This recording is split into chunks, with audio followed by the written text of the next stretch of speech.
Assalamualaikum warahmatullahi wabarakatuh.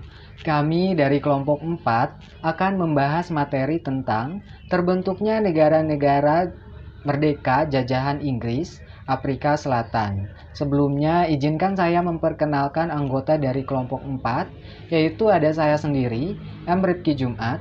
Selanjutnya ada Dika Resturohmana, ada Naya Nurul Fadia, dan yang terakhir ada Bambang Yogiswara. Untuk mempersingkat waktu, langsung saja kita menuju ke pembahasan yang pertama yang akan disampaikan oleh saya sendiri. Terbentuknya Imperium Inggris di Afrika Selatan. Ditemukannya tambang-tambang intan di kawasan Afrika Selatan ternyata mampu menarik perhatian Inggris terhadap kawasan tersebut. Pemerintah Inggris mulai beranggapan bahwa kawasan Afrika Selatan ini memiliki arti yang sangat penting. Pada tahun 1871, Inggris berhasil mengklaim Griqualand, mengingat kawasan tersebut banyak sekali ditemukan tambang intan. Salah satu tokoh dari Inggris yang turut andil dalam pencarian tambang ini adalah Cecil Rhodes.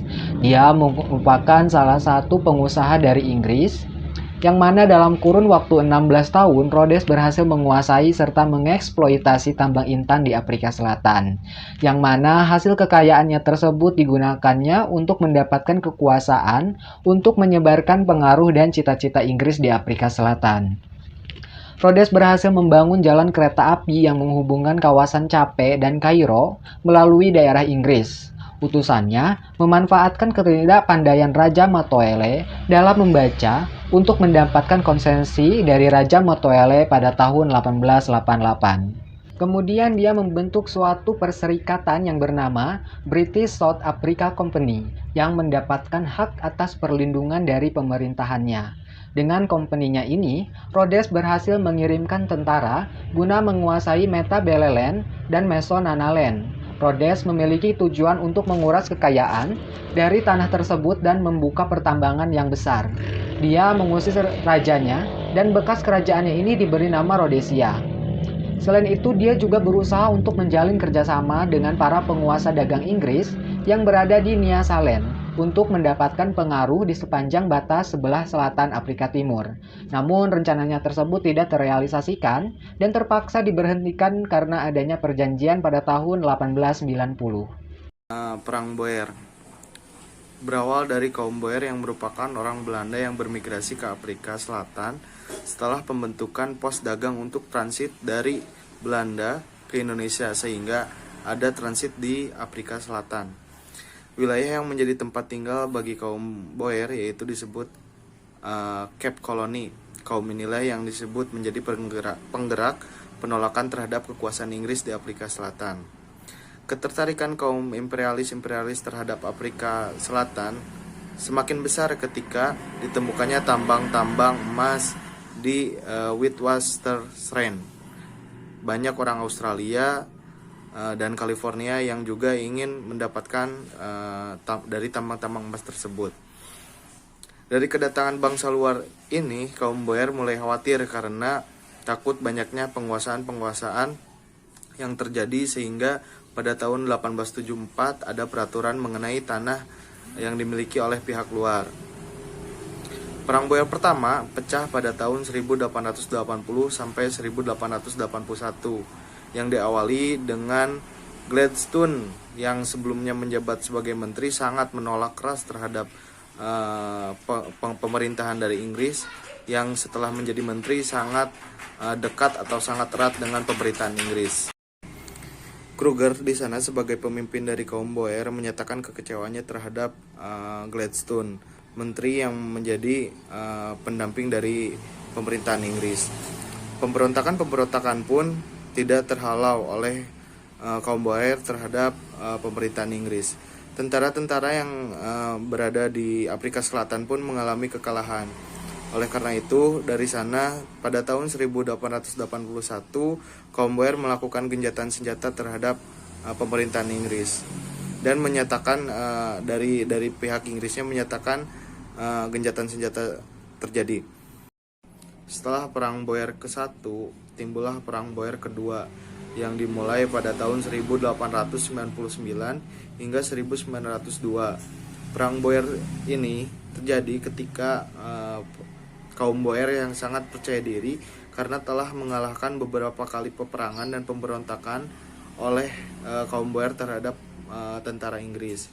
Dari kepercayaan diri tersebut membuat ambisi untuk mengalahkan Inggris sepenuhnya.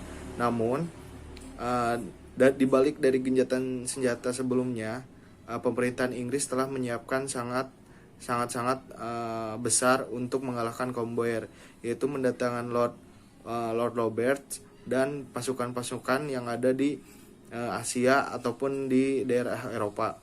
Dengan pasukan penuh tersebut, kaum Inggris mampu mengalahkan kaum Boer dengan sekejap, sehingga di sana banyak sekali kaum Boer yang sangat menderita, dan dibuatlah oleh Inggris camp-camp untuk kaum Boer agar tidak membuat pemberontakan terjadi lagi.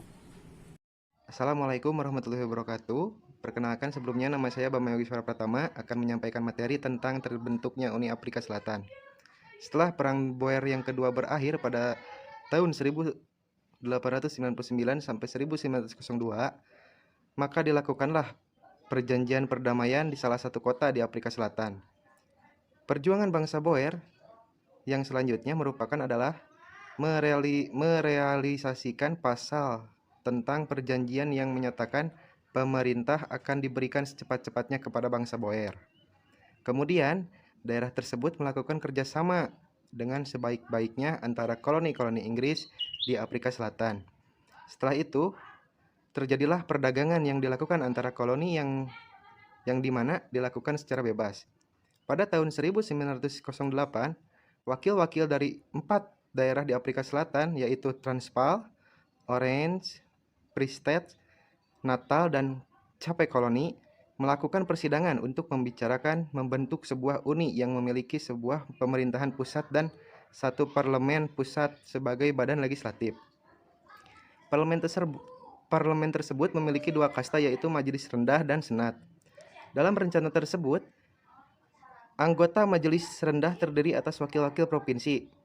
Berdasarkan pertimbangan jumlah penduduk kulit putih, anggota Senat berjumlah 40 wakil yang berasal dari 4 provinsi, masing-masing mengirimkan 8 orang dan 8 orang lagi dipilih oleh gubernur jenderal. Pada 1909, pembentukan Uni Afrika Selatan diratifikasikan oleh Parlemen Inggris. Kemudian berdasarkan Act of Union, Cape Colony, Natal, Transvaal, dan Orange Free State merupakan sebuah uni yang disebut Uni Afrika Selatan. Sedangkan Rhodesia tidak termasuk ke dalam Uni Afrika Selatan. Act of Union tersebut dilaksanakan dan yang terpilih sebagai Perdana Menteri yaitu Louis Botha yang memerintah pada tahun 1910 sampai 1919. Setelah itu selanjutnya melakukan penetapan ibu kota uni, yaitu yang akhirnya Cape Town sebagai ibu kota yang terpilih. Terbentuknya uni tersebut merupakan suatu kemenangan bagi kaum Afrikaner, sebab sebagian besar anggota parlemen yang dipilih di pusat adalah orang-orang Afrikaner. Di samping itu, jabatan Perdana Menteri dipegang oleh orang Afrikaner. Sejak terbentuknya Uni Afrika Selatan, banyak kesempatan bagi orang-orang Afrikaner untuk meluaskan nasionalisme Afrikaner ke seluruh wilayah Uni Afrika Selatan, termasuk ke daerah yang berorientasi Inggris, yaitu Natal dan Cape Colony. Pemimpin Afrikaner berusaha mempengaruhi penduduk kulit putih yang berbahasa Inggris untuk 1. Menerima pola masyarakat Afrikaner, yang kedua menerima aristokrasi putih, dan yang ketiga menerima keyakinan bahwa Afrika Selatan adalah tanah air mereka. Yang keempat adalah menolak integrasi dengan penduduk non-putih. Apartheid, kebijakan segregasi rasial yang diikuti sebelumnya di Afrika Selatan. Kata apartheid itu berarti keterpisahan dalam bahasa Afrika dan juga menggambarkan suatu kaku rasial yang mengatur pembagian antara populasi minoritas kulit hitam dengan mayoritas penduduk kulit putih. Proses berlangsungnya politik apartheid di Afrika Selatan yang pertama, kebijakan rasial Di daerah kulit hitam, pembagian daerah-daerah yang kemudian dilakukan atas dasar kelompok etnis yang ada. Daerah-daerah itu kemudian disebut dengan homeland, tanah air atau Bantustan, daerah orang Bantu. Ada 10 dari wilayah yang pada akhirnya didirikan daerah-daerah hanya 14% dari wilayah Afrika Selatan dan diserahkan bagi 72% orang Bantu yang ada. Karena itu bersifat otonomi daerah, perkembangan pada ekonomi di homeland tidak baik, sumber daya di daerahnya tidak banyak dan akhirnya tidak bisa memenuhi kebutuhan masyarakat. Belum untuk pertambahan penduduk yang banyak setiap tahunnya, membuat homeland menjadi padat dan juga kumuh. Sangat jauh beda pada kondisi di daerah milik orang putih. Di daerah mereka sangat luas dan penduduknya sedikit. Belum lagi sumber daya alam yang sangat melimpah yaitu seperti berlian, mangan, dan juga emas. Kulit putih sangatlah makmur. Yang kedua, perlawanan terhadap apartheid. Gerakan massa yang sangat terkenal ialah ketika adanya demonstrasi nasional pada 21 Maret 1960 yang dimotori oleh African National Congress dan Pan Africanist Congress. Merekalah memprotes apartheid yang semakin hari kian berdampak sangat buruk kepada mereka, terutama masalah pada pekerjaan. Demonstrasi yang berlangsung aksi membakar barang-barang di sekitar. Polisi sangat khawatir mereka akan semakin rusuh. Setelah keadaan bertambah kisruh, akhirnya polisi pun mengeluarkan tembakan. Pada akhirnya 69 orang kulit hitam mati, termasuk wanita dan juga anak-anak, dan lebih dari 180 orang terluka. 1 minggu kemudian, aksi semakin merebak dan terjadi pawai pemogokan dan kerusuhan-kerusuhan di seluruh negeri. Pemerintah pun menyatakan keadaan yang sangat darurat ketika itu. 18.000 orang pun ditahan. Kemudian African National Congress dan Pan Africanist Congress akhirnya dilarang. Setelah kejadian ini, pemerintah Afrika Selatan mengambil langkah politis dalam negeri. Sebelumnya pemerintah Afrika Selatan ini mengeluarkan Bantu Self-Government yang memberikan kursi perwakilan terbatas bagi semua warga kulit hitam agar dapat membantu mengembangkan daerahnya agar menjadi siap merdeka. Hal ini ditindaklanjuti dengan adanya Bantu dari Homeland, yang dimana daerah kulit hitam itu dapat mempunyai bendera dan lagu kebangsaannya sendiri. Ada larangannya, yaitu mereka tidak bisa memiliki tentara, mengadakan hubungan dengan negara lain, memiliki pabrik senjata, dan membuat undang-undang yang mengatur tentang pos, telekomunikasi, keuangan, dan imigrasi. Pada tahun 1973, buruh pada kulit hitam ini mengadakan pemogokan. Mereka menuntut perbaikan nasib dan juga upah yang lebih tinggi. Kali ini tidak ada penyerangan balik dari pemerintah. Kemudian pemerintah menaikkan upah mereka karena dianggap terlalu rendah.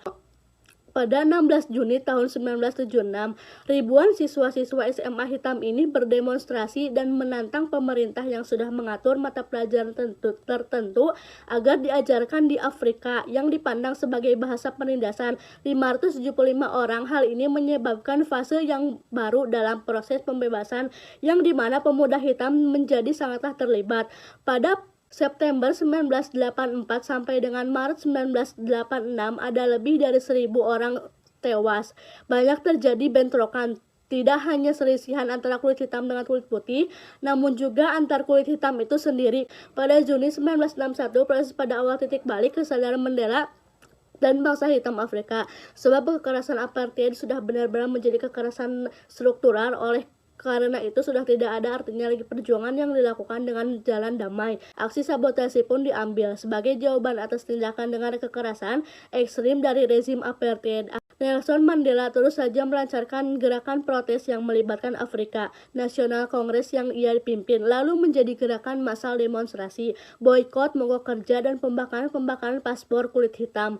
Bukan itu saja, kemudian ia juga membuat dan memimpin sayap militer African National Congress yaitu Umkhonto Wesizwe. Ketika di pengadilan, Nelson mengaku sudah melakukan sabotase terhadap tentara dan juga merencanakan dengan menyusun perang gerilya yang sudah mengindikasikan bahwa dalam perjuangan melawan apartheid, African National Congress melakukan pelanggaran HAM. Laporannya kepada Komisi Kebenaran dan Rekonsiliasi, Nelson Mandela telah melakukan perlawanan bersenjata dalam gerakan bawah tanah dengan menyerang pusat-pusat di industri. Nelson berhasil ditangkap pada 1964 dan dikenakan hukuman untuk menanggapi seruan dari dalam dan luar negeri yang terus semakin meningkat agar ada perubahan kebijakan yang semakin memberi kesan buruk di seluruh dunia, yang memberi penawaran perdamaian kepada Nelson Mandela, pemimpin Kongres Nasional Afrika, untuk Afrika Selatan, National Congress of South Africa, yang sudah melewati 18 tahun di dalam penjara, yang didakwa sebagai sabotase serta konspirasi dalam menggulingkan pemerintahan. Dalam perkembangannya, kecaman tidak hanya datang dari dalam saja, tapi dari luar negeri juga, dan mereka pun menghentikan praktik apartheid di Afrika Selatan. Sekian, terima kasih.